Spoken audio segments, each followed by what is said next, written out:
Do you smell that, Patrick? Do you smell that smelly smell of something that smells smelly? I think it's That curry. is what the playoffs smell like. This is altitude adjustment.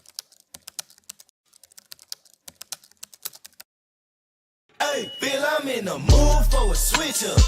I hit the function, hit the rose till I hiccup. I hit the stage and leave with money that say stick up. I was gonna go grab the whiteboard. Welcome to the very first episode of Altitude Adjustment when the Broncos are a playoff team. This is a monumental day, Patrick. And really quick, before we get started, I have this video that I just to get us in the mood that I wanted to show real quick. But it's been the Crosby, Nicks, Wilson, Nicks matchups today. Because of that man, Patrick, not all because of him, but largely in part because of that man and his success as a rookie quarterback, the Denver Broncos are finally back in the playoffs since 2015. And before I hand it off to you, I just want to let everybody know, in case you're unaware, the last time that the Denver Broncos got new uniforms, they won back-to-back Super Bowls. I'm just saying, it's not a prediction. It's just simply a factual statement. It's science. I'm sure you've seen the discourse on the interwebs about how this Denver Broncos team is fraudulent. And this is in most part coming from Cincinnati Bengal fans who are so butthurt that they started a petition for the NFL to let them in the playoffs, even though they didn't win enough games, and they were a team that scored, 10 points against the New England Patriots, a loss that changed the landscape of the NFL because it prevented the Patriots from having the first overall pick, and it kept the Bengals out of the playoffs. You want to go to the playoffs? Don't suck dick in September. Seems pretty simple. So, Pat, how do you address the fraudulent claims, and is any part of it true? Are the Broncos fraudulent? Well, or are they ferocious? Fraudulent is an amazing word. Yeah, man. Like you wanted to get into the playoffs. Maybe you should have beat the Patriots. I don't know. You only scored 10 points against one of the worst teams in the league. Like people love to bring up this whole, who did the Broncos play? Blah, blah. They played who was on their schedule. That's who they played. And they won the right amount of games to get into the playoffs. Like feel how you want to feel about it.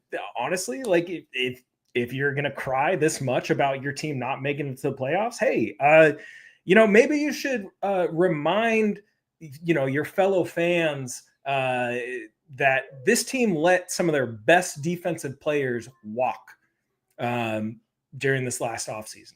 So much so that they had to bring back a guy who hadn't played on the team in 2 years. Like, cry harder, honestly. The Kansas City Chiefs colluded and blah, blah, blah. No. Like every team has been doing this same exact thing, resting their starters the week. It's not a new thing. This is not a new thing. Stop acting like these were fans that wanted their team to rest guys. I think it was either last year or 2 years ago. Same kind of position. But now, and this is an interesting discussion, and this is something that I spoke with Pat Surtain about. We know that the Chiefs rested their starters. By the time the Chiefs play a game, which will hopefully be against Denver, like if the Broncos find a way to go to Buffalo and win, and Patrick and I will tell you how and why that can happen a little bit later in the show, nice little tease for you, it will have been about 3.5 weeks. You're looking at damn near a month worth of time, Pat, between football games. There is such a thing as momentum. There is such a thing as rust. And taking that much time off with your body is great. But when I asked Pat Surtain about it, I'm like, do you think that's too much time, like as a professional athlete? He's like, man, like 2 weeks is great. The bye week is great. I have a hard time, like, regardless of the situation your team is in, yeah, you want that time off, but that's a lot of time to not have active reps in football. No Yeah. practice will ever simulate real life reps from an NFL game. And maybe No. this is just me trying to talk myself into the Chiefs being one and done because I think that would be everybody's wet dream at this point. I mean, Yeah. my Lord, I hope it's the Broncos. That would be great, but just anybody beat this team. But I did think that that was interesting that Pat thought that there would definitely be a rust factor as a football player. That's like you're not going to be as ready as a team that is coming off of like what will be a big win in the playoffs. Yeah. So yeah, I maybe think like there was collusion, Pat. Maybe they were nah. just so desperate to keep the Bengals out of the playoffs because the Bengals have been such a good team all year, and their offensive line has been fantastic, and their defense has been stopping everybody. It's just like Yeah. stop with it. Now You weren't good enough. As a let's fan of a team that hasn't been good enough for almost a decade, suck it up. It now let me ask you this though. Like from that point, it's like if you're the Kansas City Chiefs, what team would you be more afraid to play? The team that you've played twice already in the season, or the team that you only played once in week 2? Like, I'm sorry, walk me through that. I think I would be more afraid to play the team in the playoffs that is our division rival, that we see on a regular basis, that like is that we're going to play twice in the same season. I'd be more afraid to play that team in the playoffs. Now, I said a few episodes ago, I said, I don't think that the Chiefs are going to sit their starters. Now, this was at a point where the Chiefs were playing really bad football. They might have been still competing for the number 1 seed, had a couple games gone the opposite direction. Now, I'll say I was wrong, but my sentiment with that statement still stands. If the Denver Broncos shock the world, go into Buffalo and win, if, not saying that it will happen, I'm not guaranteeing anything, Mike Golden. If that happens and they do go and play the Kansas City Chiefs, that final game is going to be in the minds of the Kansas City Chiefs players, but it's also going to be in the minds of the Broncos players, right? Oh, you rested that week and you needed that rest because we're still coming. Like we're still going at you. It doesn't matter. And they showed that this last weekend. They don't give a shit whether or not you're going to play the second, third, put the practice squad out there. We're still going to whoop your ass. It doesn't matter. Like, and that was exactly what you wanted to see that team do. Exactly. Now, if they went out there, and I said this on Believe in the Broncos with Bree, if they went out there and played the second, third practice squatters and they only put up 17 points, 20, pause for concern. Points, I'm like, whoa. I'm a little scared right now, but I'm not. Like, please, do we have to remind them that it was a miracle last second play that saved their asses during that first game? Bo Nix was whooping their ass. Like, are we gonna sit here and not act like he didn't do what he did against their starters? Are we gonna act like that just wasn't a good performance? Like, no. This was a team that was this close to getting that win.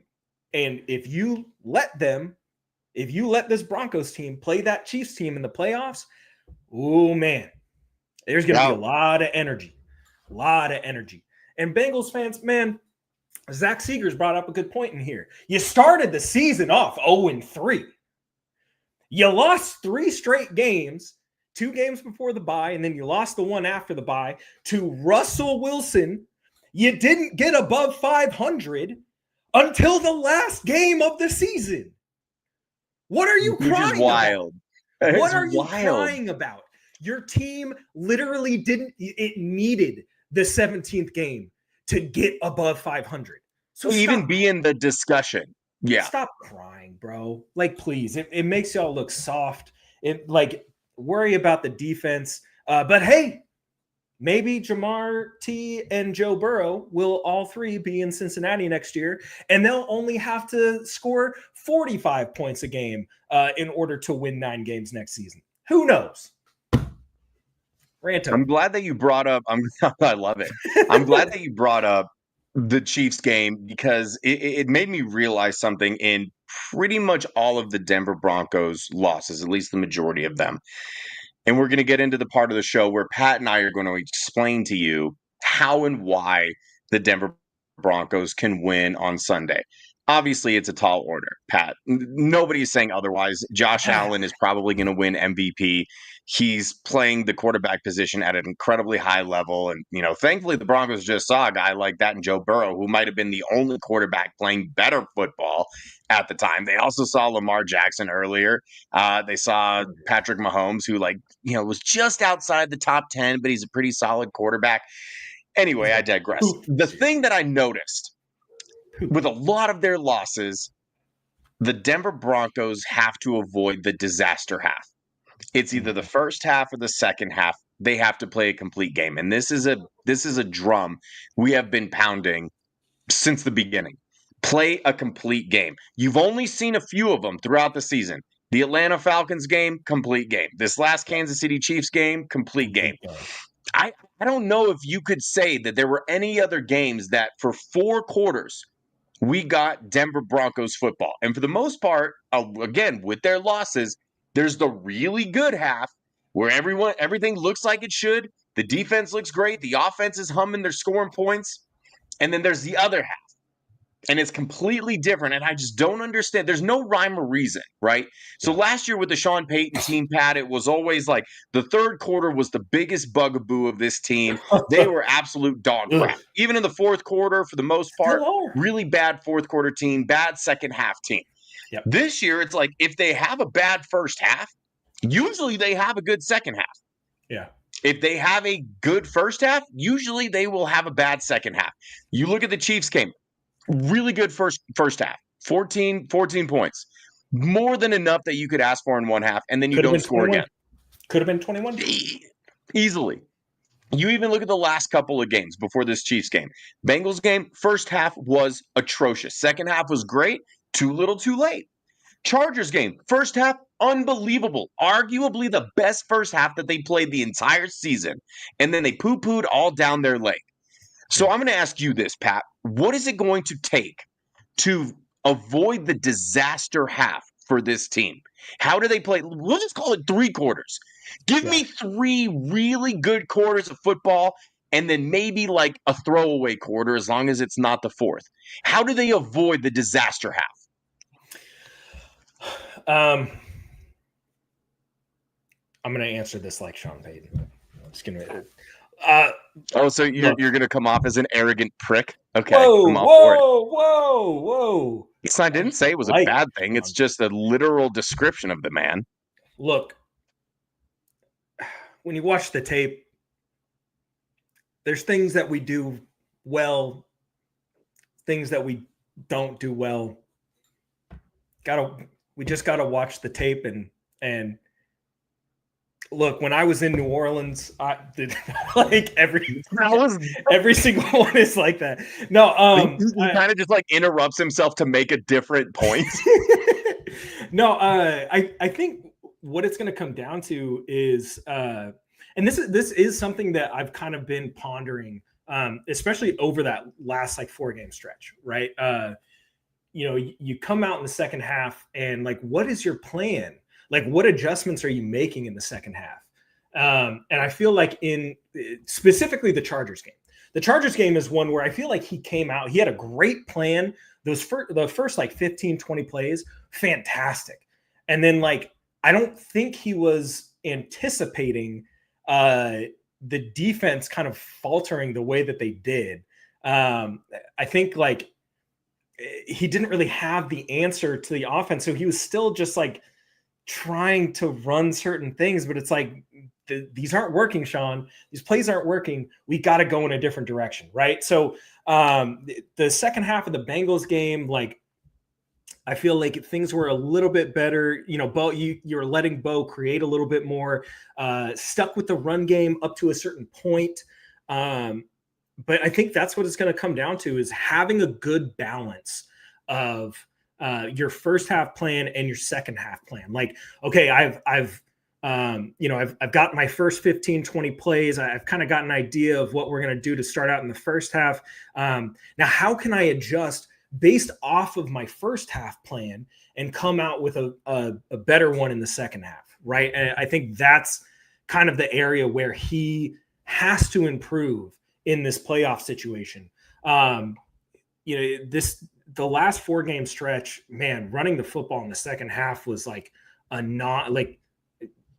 it wasn't something that he wanted to do.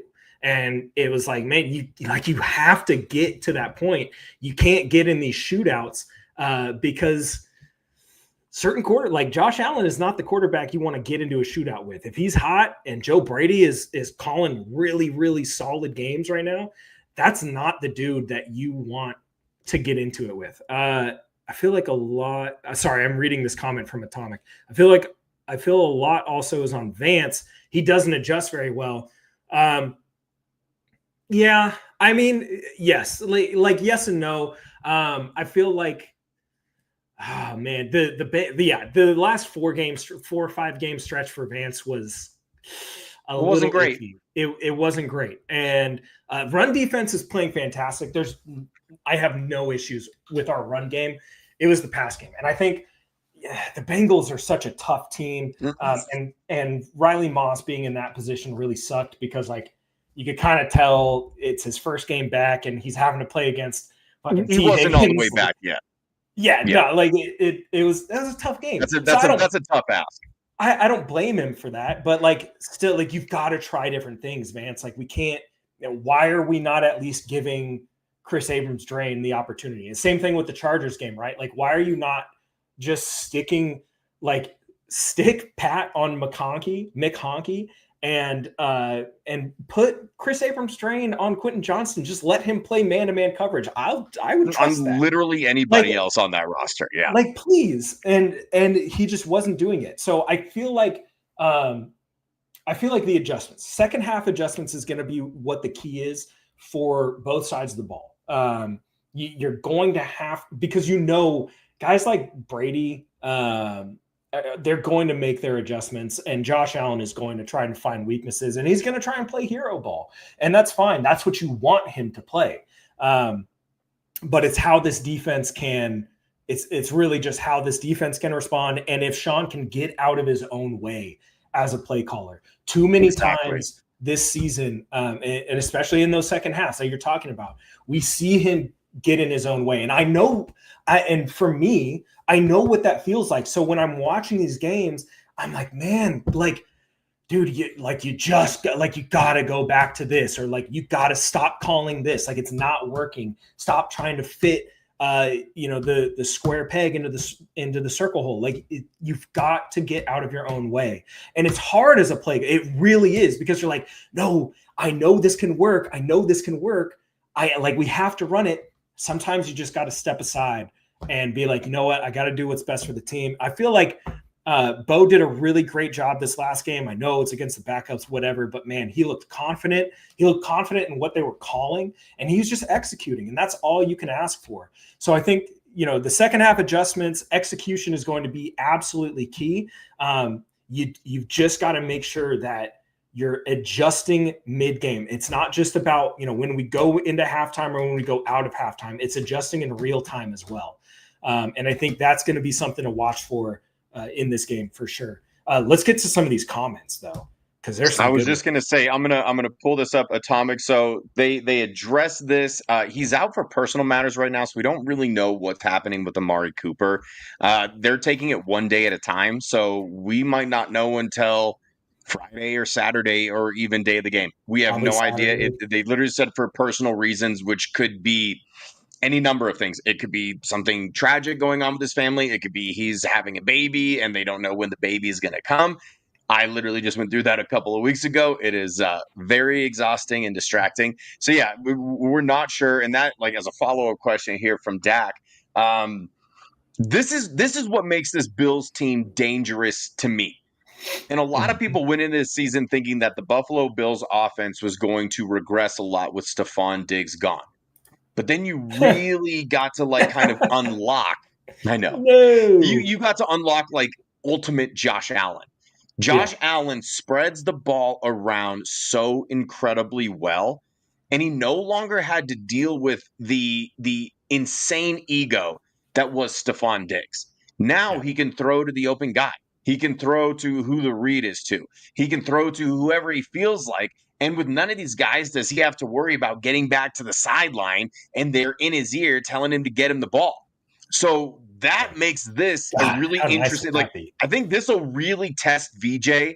And I think if Vance Joseph calls a really good game, win or lose, but you keep the Bills to around 20, even like in the mid 20s, but you put the offense in position to win, I think that will be kind of a feather in his cap if it comes to Vance Joseph getting head coaching jobs. If they get boat race, then he's not going to get hired.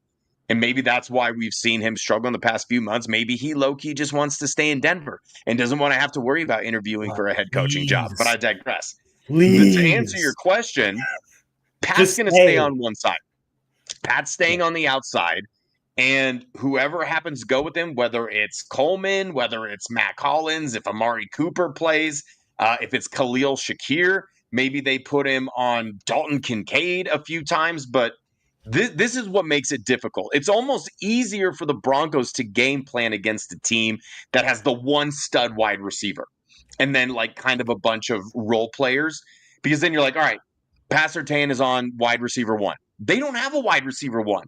They have a lot of really, really, really good wide receiver twos that all kind of do something well. So I don't think we can even say who that matchup is going to be. It's going to be whoever goes to Pat's side. And there's a really good chance that they try to go after Riley Moss, Pat. And I think that's why VJ is going to have his work cut out for him.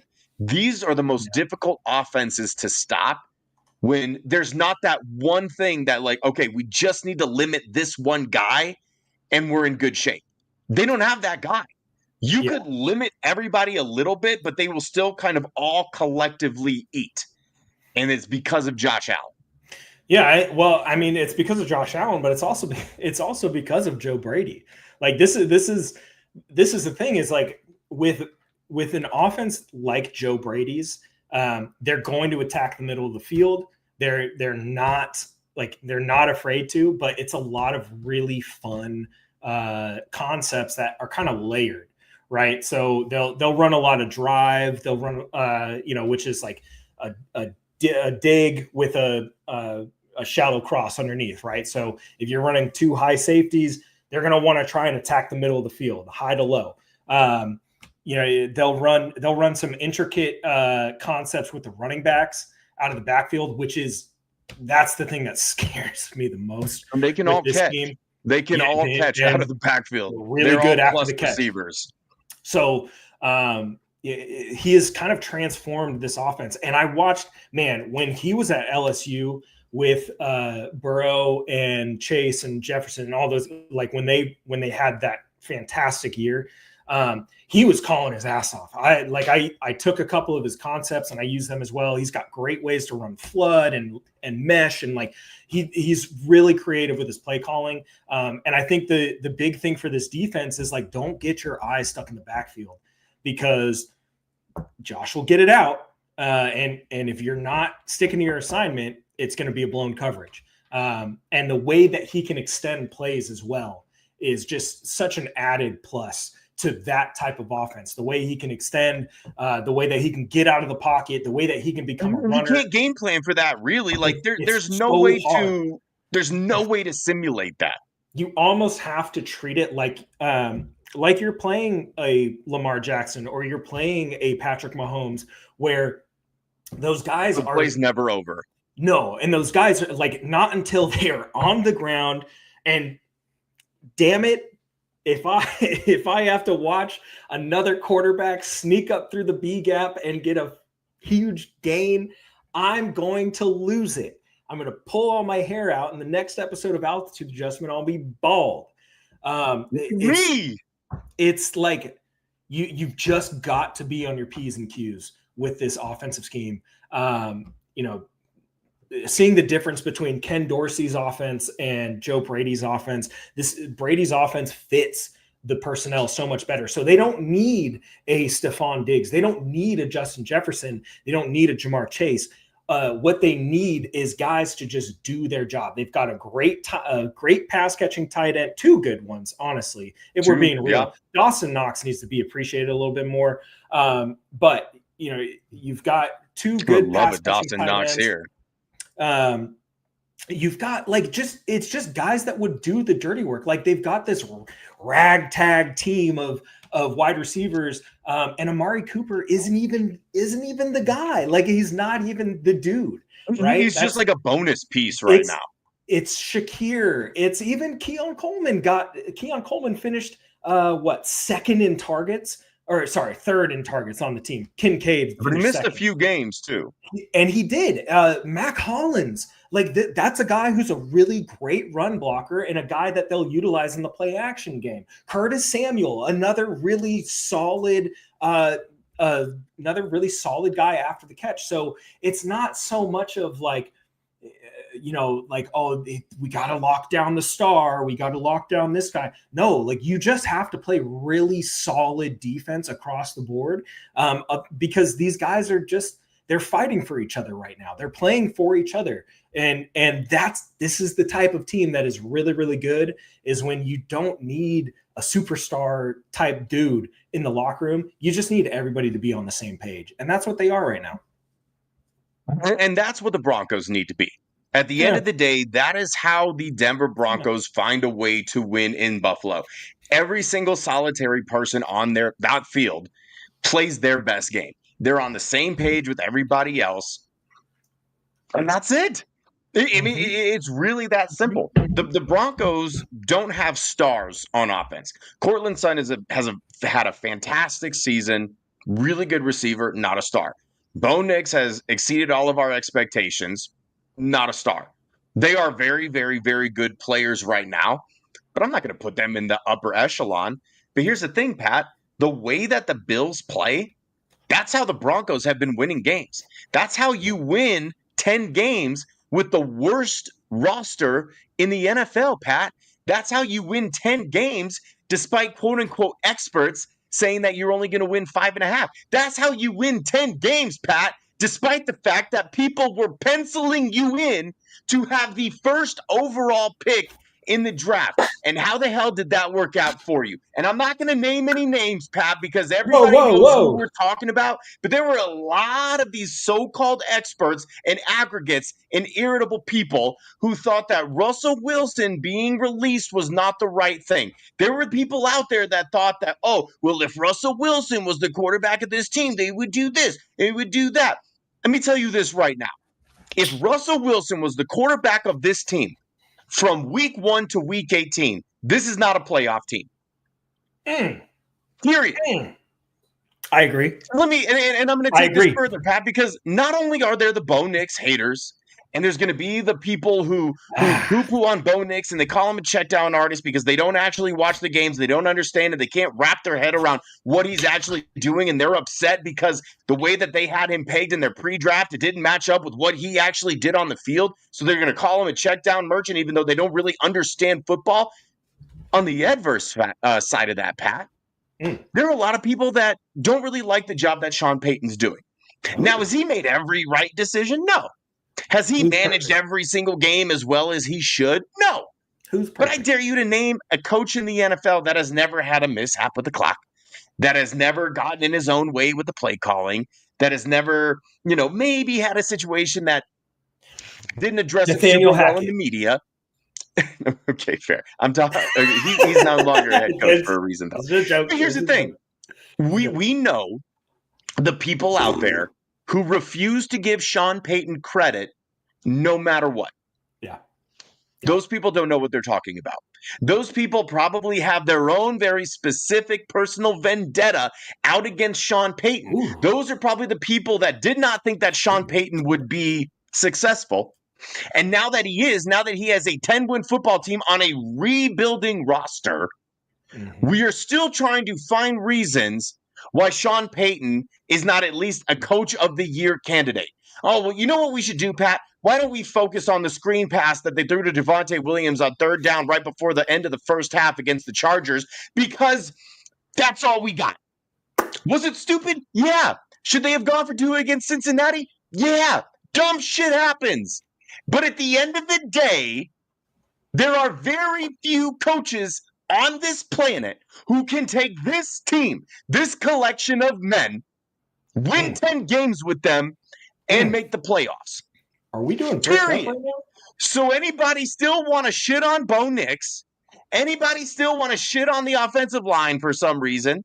Anybody still want to shit on Sean Payton or Vance? Like, I see Vance Joseph hate every week on my timeline, Pat. Every single week. Has he been Is as he good as he warranted? needs to be? No. But he is a huge reason why this team has won 10 games. So let's all just bring it in. Let's all just calm down. And I went on this rant because Mike Carmelini pointed out that I said I would do a mid roast. Mike, I'm a father of two now, trying to be a better person. You know, I'm not going to name names. People know who I'm talking about, okay? Because I don't want to give them the airtime. But I just want to put it out there for all of the listeners, for everybody who is paying attention to what we're saying and appreciate what we're saying. This is the truth. Yeah. Sean Payton can be better. And honestly, Pat, if they want to make a run at the Super Bowl, he does need to be better. Yeah. Bo Nix has agree. exceeded our expectations. If they want to win a Super Bowl, because that is the ultimate goal, Always. it needs to be better. Hey, Vance Joseph has been fantastic, but if they want to win a Super Bowl, Vance Joseph has to be better. At the same time, that can also be true that without that collection of individuals, this really is a 5-win team. Yeah. I think with any other coach, and look, I'm gonna go Sean Payton mode again. Look, when you look around the league, I love your Sean Payton. You look around the league, you watch the tape on some of these guys, their decisions late in games. It's no different from what we're doing. Look, I've been doing this a long time. This is the best group of guys I've ever been around, and I tell them that every day. I come into the facility. Props. If taking the piss out of a reporter was an Olympic sport, Sean Payton would be a multiple-time gold medalist. He gives them nothing. The one thing that and I mentioned this in the Believe show, but Sean Payton, when he was hired, that was the guy I was like, man, this could really it could really turn into something. If he's given the time, if he's given the keys, like the way that he should, thank you, Trav. If he's given the keys the way that he should, and he's allowed to build this team in the image that he wants, like, damn, like he really could. That was my thought. And seeing what he was able to get out of Russ, he took Russ like a wet towel and just wrung him out to see what he could get out of him. And it wasn't terrible, but it wasn't what they needed to get over the hump, right? I like that you used the wet towel because that also describes Russell Wilson's personality. That was really good. Thank you. Yeah, very good. He's been given the keys to the Lambo, and right now he hasn't even started it yet. He's just shining the tires, right? Now, they go into this playoff game, they lose the playoff game. Hey, that's fine. Let's pump the brakes. Let's not, like, the world's not crashing down. Okay. It took Sean Payton 3 years before he even got to the Super Bowl in New Orleans. And the first time he did, they won it. Now, this was my favorite thing that he said post-game. We've played in bigger games, and we have yet to play in bigger games. When he said that, I was like, that's my fucking coach. That's my coach right now. Because he says that preseason.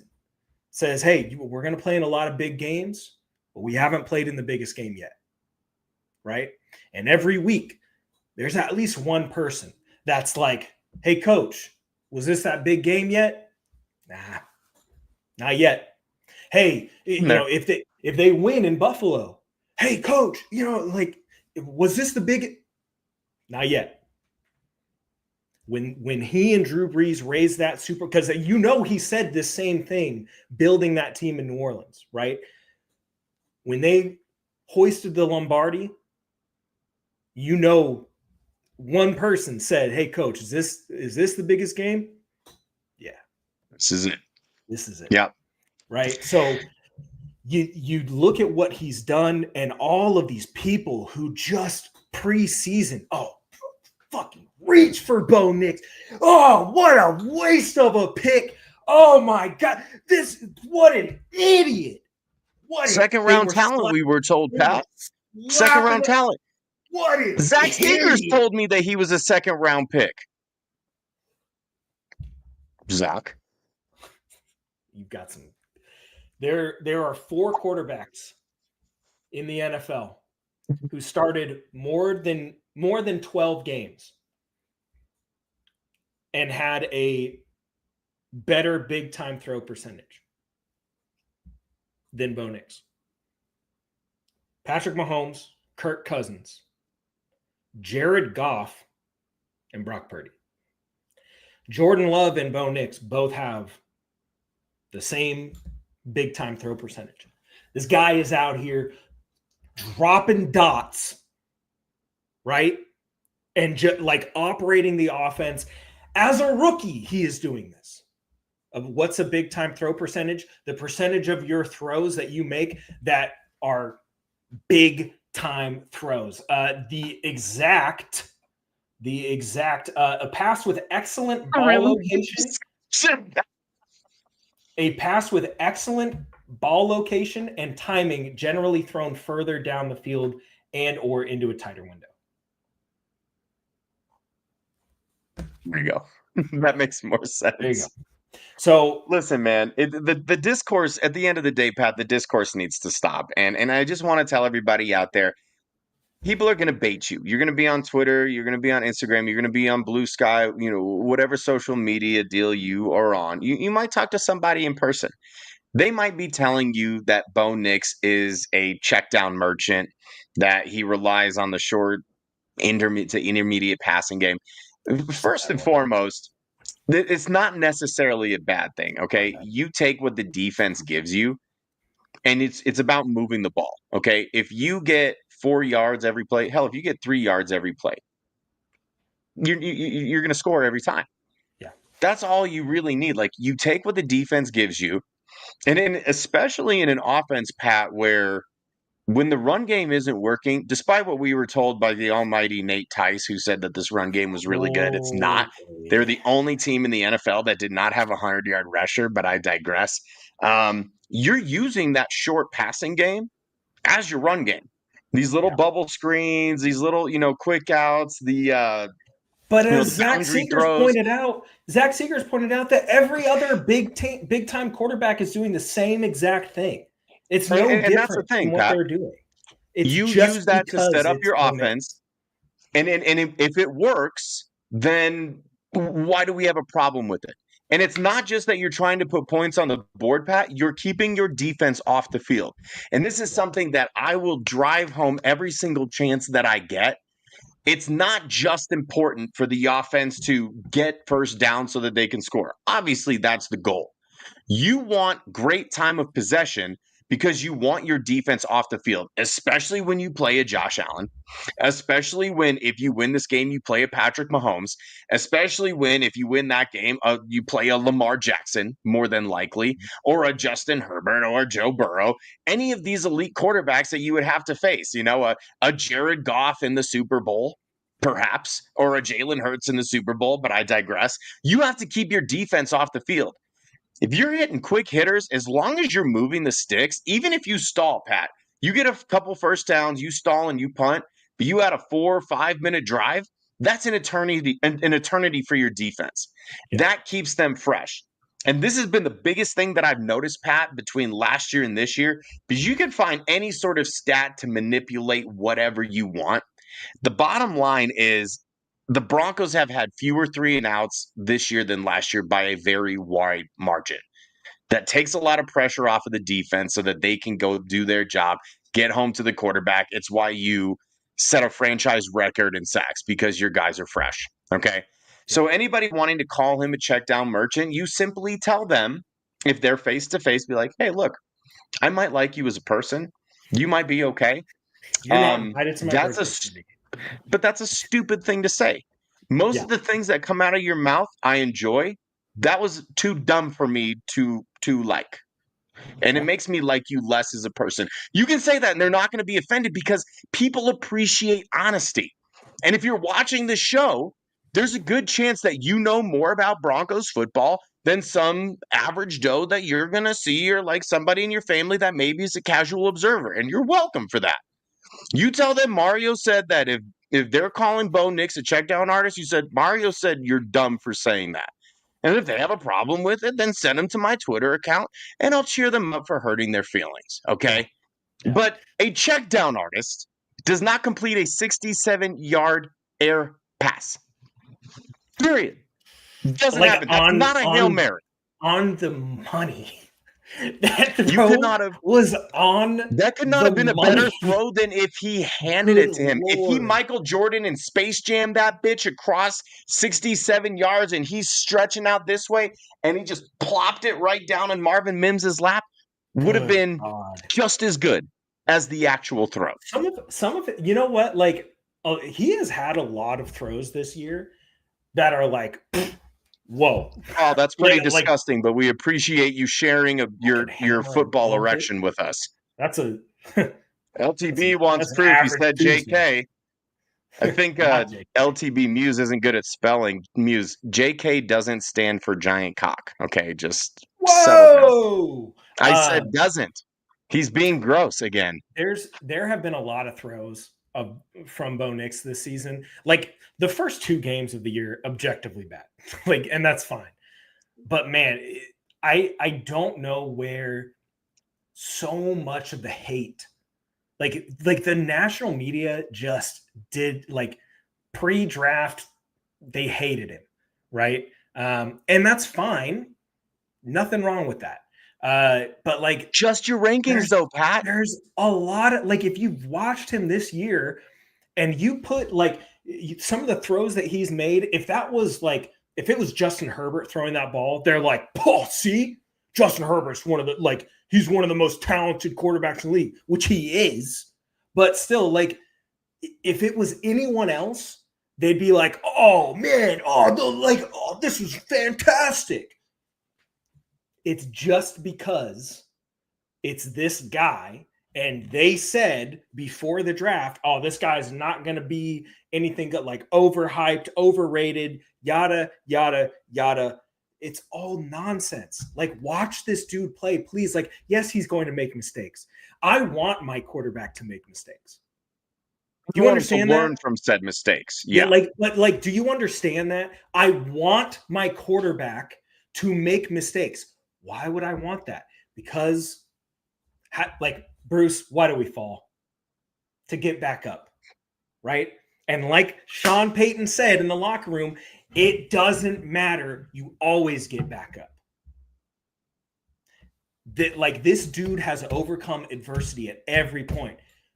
Auburn, Oregon, now in the NFL, he's overcoming adversity, playing with one of the worst roster that he's probably ever going to play with until he gets, into his later years, maybe.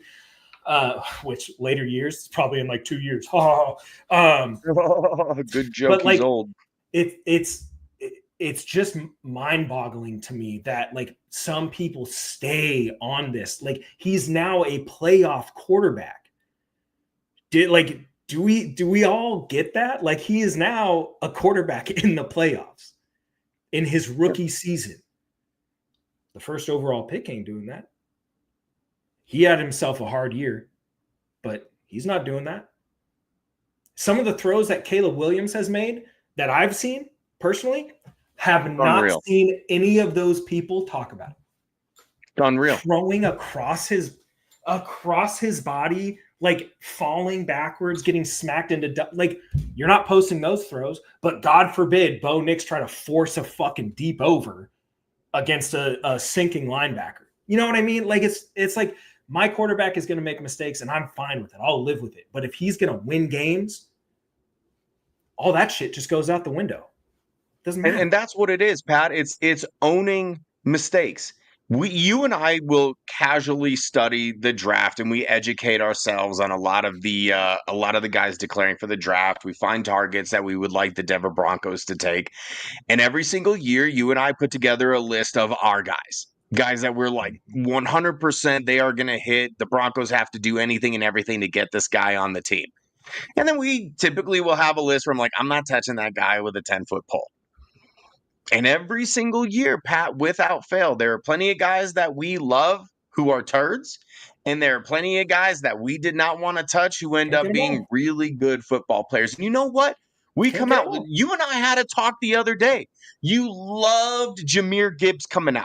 I liked him. I thought he was fine. You saw the vision and I didn't. And I told you at the time, and you were trying to sell me on Gibbs. And I'm like, he's fine. Yeah, he's a good running back. Yeah, he's a good running back. And then in the Lions, like even there, it wasn't just me, Pat. The Lions were criticized out the ass for that pick. Could you imagine where that team would be without Jahmyr Gibbs? I was wrong. Nope. I was dead ass wrong. And you know what? That's okay.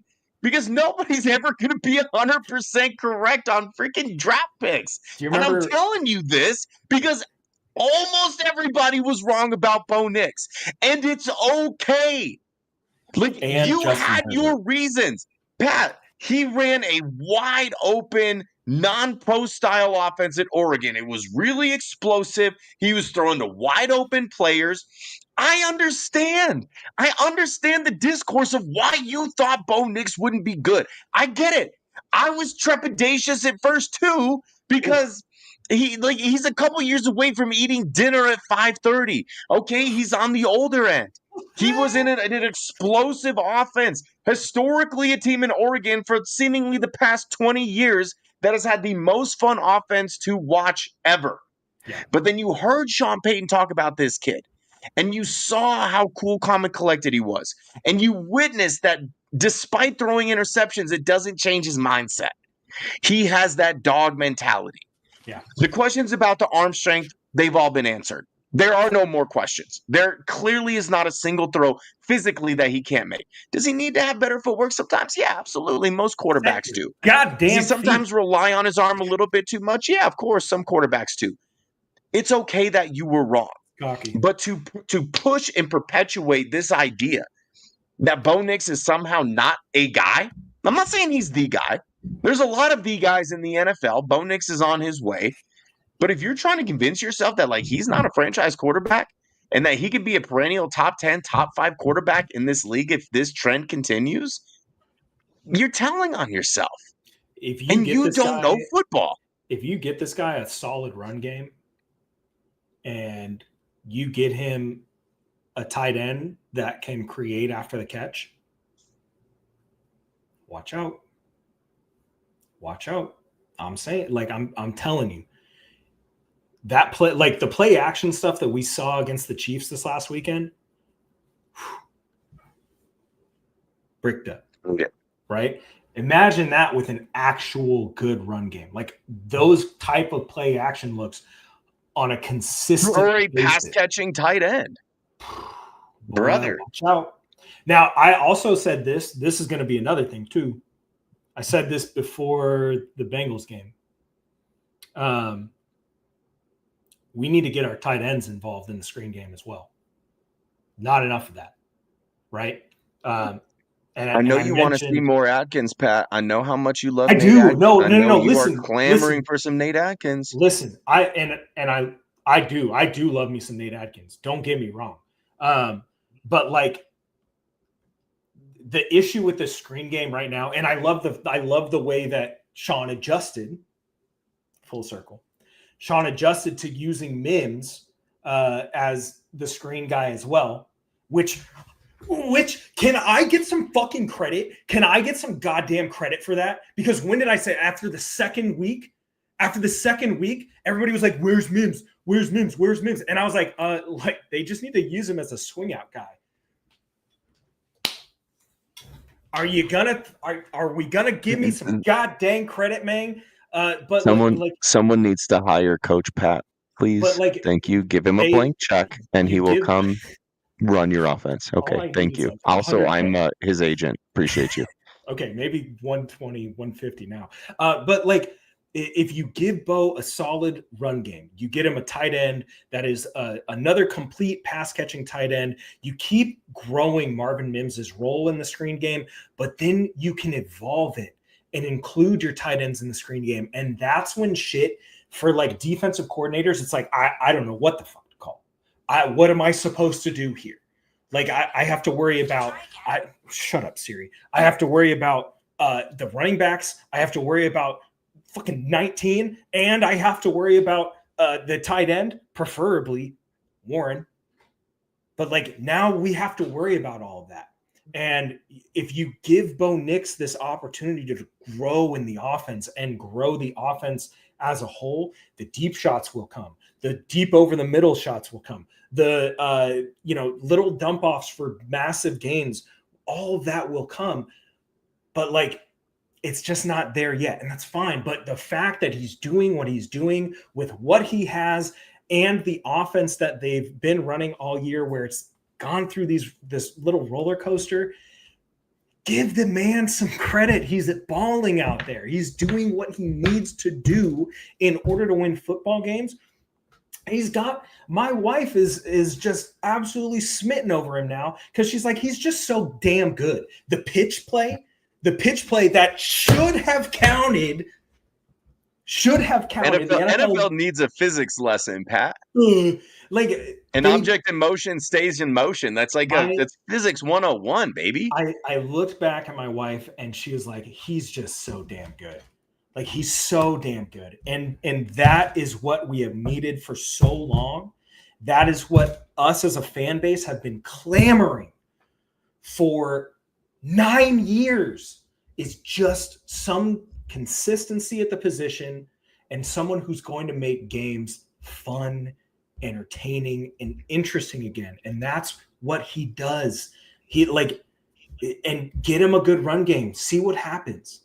Give him a Derrick Henry type. See what happens.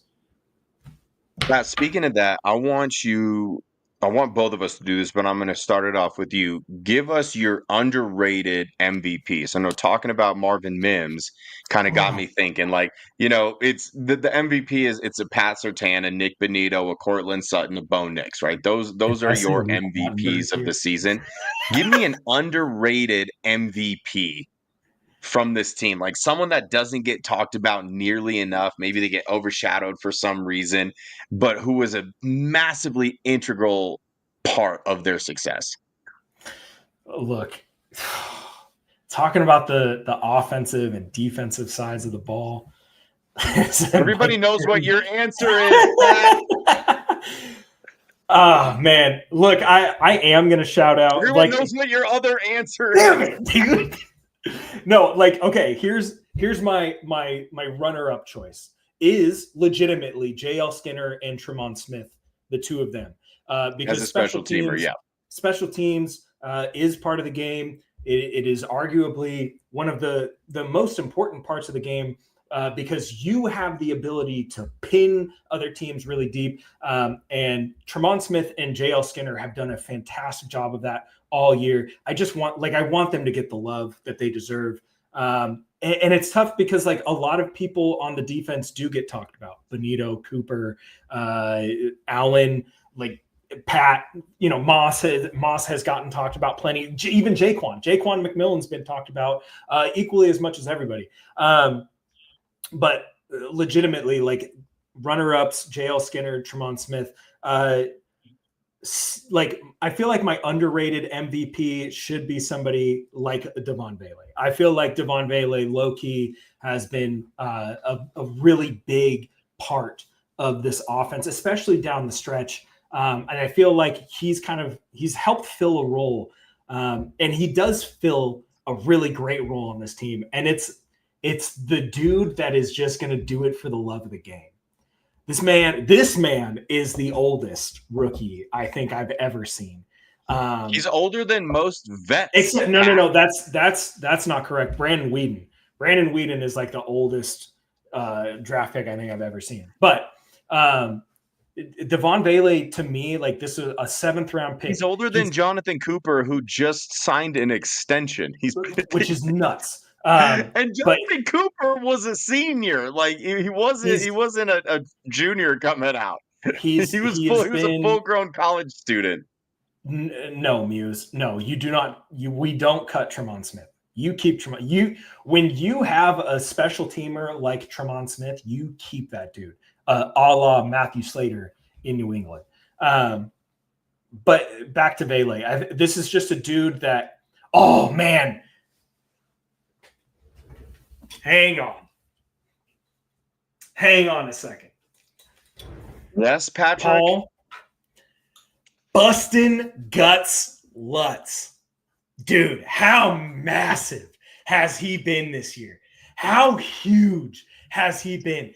Just like huge kicks. The opportunities, sluts.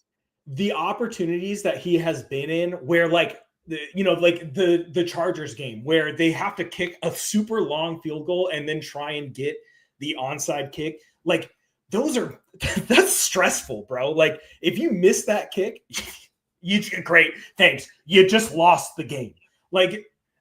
No, I think Lutz is a good answer. I think Vele's a good answer. I see Jones. I feel like Jones has been talked about a little bit, led the team in interceptions. He's been all over the field. Huge help in the run game as well. But, man, Lutz, what a great poll. Paul Schaefer, shout out to you. He was actually going to be like my secondary pick. So shout out to you for saying it, because I absolutely agree. I think he's missed 2 kicks, and one of them was the block, right? And then the other one I think was that long field goal in the crazy rain in New York, if I'm remembering correctly. If there was another one, tell us in the comments. Listen up, Pat. I know that you said this dude was being talked about, and he has been a little bit. What's crazy to me is that this man can have a double-digit sack season. He can be statistically one of the best run defending edges in the league. He can be a team leader. He can have a relentless motor. He can be a fan favorite. He can be one of the greatest 7th round picks in franchise history, and he's still not getting enough attention, and that's Jonathan Cooper. Good guy Jonathan Cooper won the Darren Williams Good Guy Award. It's crazy that he had a really quiet 10-sack season, and I think a lot of it is because of the success of Benito, was unbelievable. The success of Zach Allen, who was unbelievable. You have to compete with a Pat Surtain, a white cornerback. Oh my God, we've never seen that before. Jonathan Cooper really is kind of like the straw that stirs the drink on that defense. He sets the tone. I've talked to some of the other players about Coop, and they're like, he's a madman. He's a maniac. Damn it, he flips, like most players will flip a switch.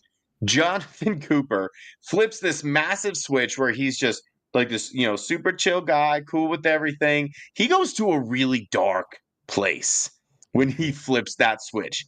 And he is the energy guy who sets the tone for that defense. And he's kind of like become the leader of that defense. It wouldn't surprise me if Cooper was a captain next year. I don't know what's going to happen with Singleton, and you're kind of looking for those captains. I would be surprised if Cooper wasn't. And LTB Muse, I'm glad you brought this up because I was going to mention him too. Dondre Tillman. First and foremost, Pat, where did the people hear about Dondre Tillman first, Pat? On Altitude Freaking Adjustment with Mario Vitanzi and Patrick Chiotti.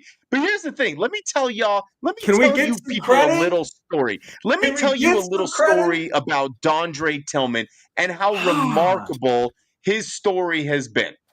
Started at a D2 school, graduated in 2020. COVID. didn't have a chance for pro days, didn't have a chance for combine, didn't really have a chance to do anything. It's already incredibly hard to make it to the NFL if you're not a household name or you don't go to a Division I program. This was a literal shit show for him. So what does he do? Signs in the USFL, and he goes on to win not one, not two, 3 championships in spring football. And I know what you're thinking. Oh, well, it's just spring football. It's football, baby. This is like the NFL is here. The XFL/USFL/UFL is right here. And honestly, NFL, the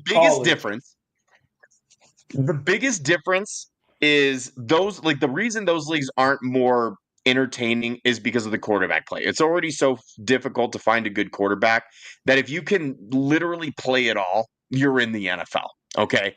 And it's a fairly steep drop off to the UFL, but I digress. Let me paint a picture for you guys of what this man's 2024 looked like. He started training camp for the UFL in February. Yep. He has played football nonstop. If I'm remembering correctly, he played 12 games in the UFL. They had 10 regular season games. They had a playoff game and then a championship game. 12 games. I don't care what league you play in. If you are playing defensive end/edge in football, in tackle football, getting the shit kicked out of you. Okay? He signed with the Broncos a couple days after he won a championship. You want to talk about a great week? Shout out Dondre Tillman. That had to be the best week of his life. He won his 3rd straight championship with Birmingham, I think it was, the Stallions or whoever won it, and then became a Denver Bronco. And Pat, we kept seeing this guy. Like, I saw him at camp. I would just take random videos and I would go back and be like, man, 92, who's 92? Look at my card. Tillman again, over and over and over, and I'm looking at it. So the word picture that I'm painting for you is, I think he ended up playing 12 or 13 games in the NFL. He was inactive for a few of them, while Barron was playing. He just didn't have a role. And had the 2 sacks in Tampa Bay, was up for Rookie of the Year because, yeah, that's right. He's a rookie, even though this is his 4th year of professional football. He's technically a rookie. Yep. He had a sack in, I think it was 3 or 4 straight games. He ended up with over 5 sacks, despite being technically a rookie and despite getting limited snaps. Jonah Ellis was fantastic, right? Dondre Tillman had more of an impact than even Jonah Ellis did. And he has played, I think it's 25 games in 2024. That is the most ridiculous thing. And guess what? He's not done yet. Yeah. If this team goes on a playoff run, Pat, you could be talking about a dude that has played football for a literal year straight. I don't even want to know the snap count at that point. I don't even want to know the snap count. Shout out Dondre freaking Tillman. And mark my words, if the Broncos let him get away and they don't retain him, because he's going to be very affordable, to be perfectly honest. Oh, yeah. If they let him slip away and go somewhere else, they will be kicking themselves up and down the field. That has me feeling some sort of way, Patrick. And it's about this time before we wrap that I think we share how we're feeling.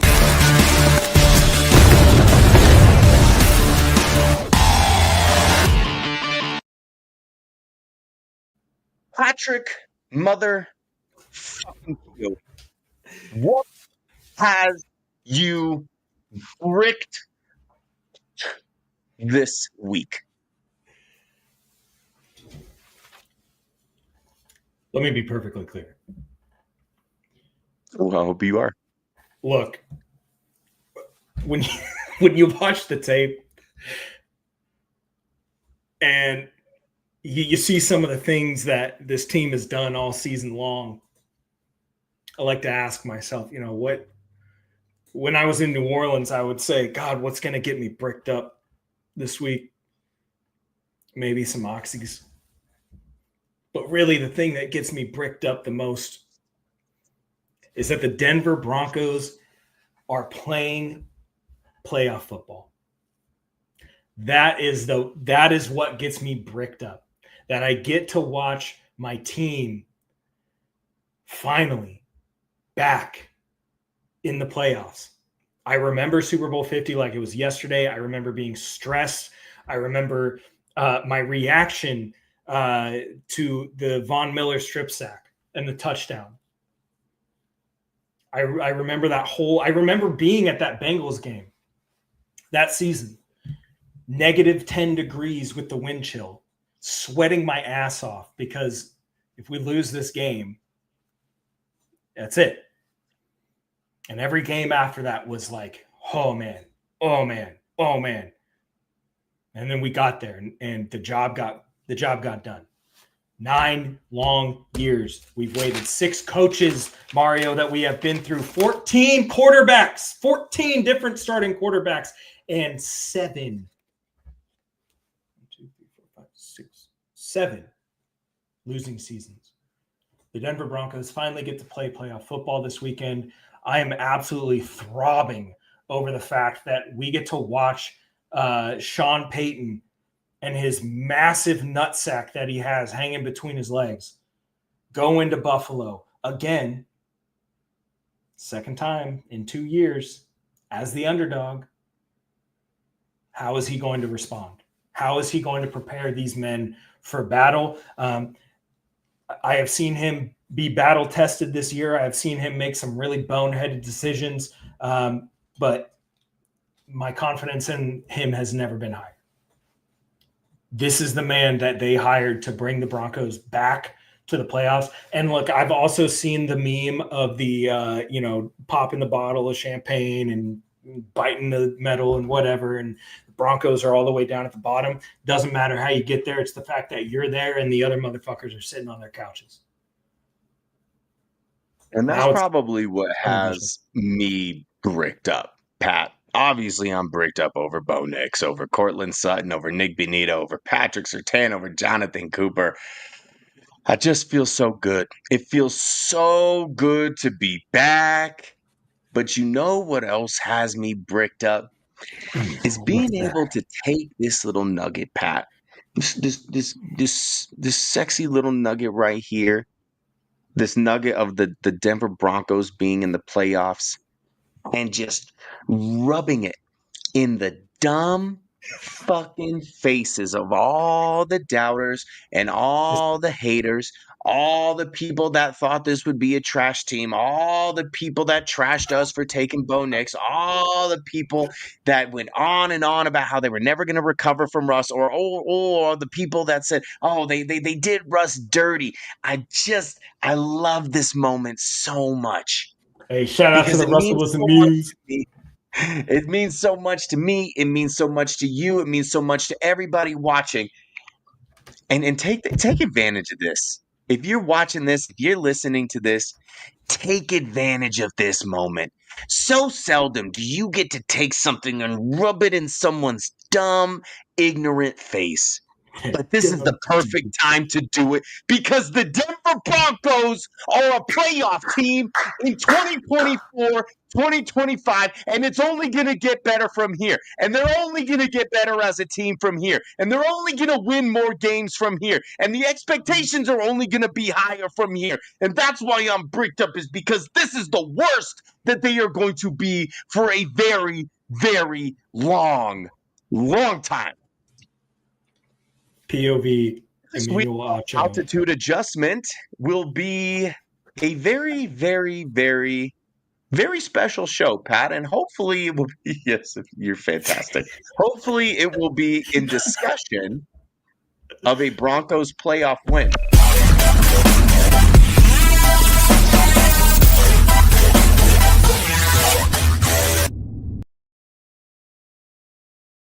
That is right. The second ever edition of Engage 8 on Altitude Adjustment. Patrick and I will be joined by the likes of Hammer, Frankie Films, JR.